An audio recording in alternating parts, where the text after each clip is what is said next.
দেখছেন হিলি নিউজ বাংলা। এই মুহূর্তে যে বিশেষ খবরে চোখ রাখবো, গত 6 মাস ধরে বন্ধ রাস্তা সংস্কারের কাজ হিলিতে, ফলে বেহাল রাস্তায় যাতায়াতে চরম অতিষ্ঠ এলাকাবাসী।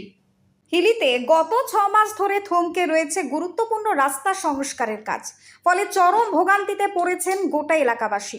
হিলি হাসপাতাল মোড় থেকে নফর হয়ে যাওয়ার প্রধান সড়কটি দীর্ঘদিন ধরে কিন্তু বেহাল অবস্থায় পড়ে থাকায় নিত্যযাত্রায় সমস্যার মুখে পড়ছেন সাধারণ মানুষ, রোগী এবং স্কুল পড়ুয়ারা।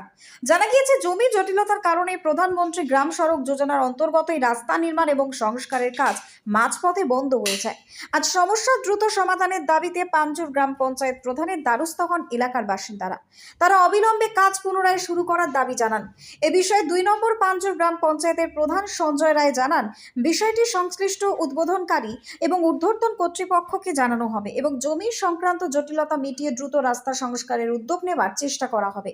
এলাকাবাসীর আশা, দ্রুত পদক্ষেপে স্বস্তি ফিরবে। Bureau report, Hili news Bangla. নফর থেকে ওই নফরের হসপিটাল মোড় থেকে যে নফর প্রাইমারি স্কুল পর্যন্ত রাস্তাটা হচ্ছিল, সেই রাস্তাটা মানে প্রায় হওয়াকালীন হতে হতে রাস্তাটা বন্ধ হয়ে যায়।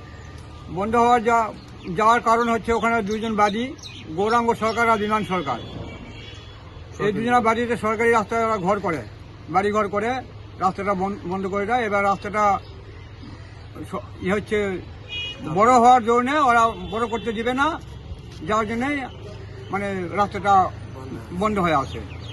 যা অবস্থা কয়েক মাস হয়ে গেল, পরিস্থিতি এতটা খারাপ, মানে জনগণের যে এতটা অসুবিধা, বাচ্চারা স্কুলে আসতে পারতেছে না, খুব মুশকিল। কোনো টোটো মোটো কিছু ঢুকতে পারতেছে না, কেউ আসতে চায় না টোটোতে। বাচ্চাদের জন্য আজকাল প্রচুর টাকা খরচ হয়ে যাচ্ছে। একটা বাচ্চাকে স্কুলে নিয়ে যেতে গেলে 50 টাকা ছাড়া আসতে চায় না টোটোওয়ালা। কি কারণে নতুন রাস্তাটা হচ্ছে না?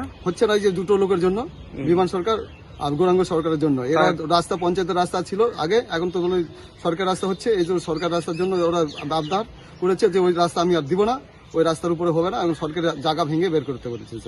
ওনারা আমাকে মাস পেয়েছেন আজকে দিয়ে, তো যাতে তাড়াতাড়ি সুরা হয় সেই ব্যবস্থাটা আমরা নিচ্ছি।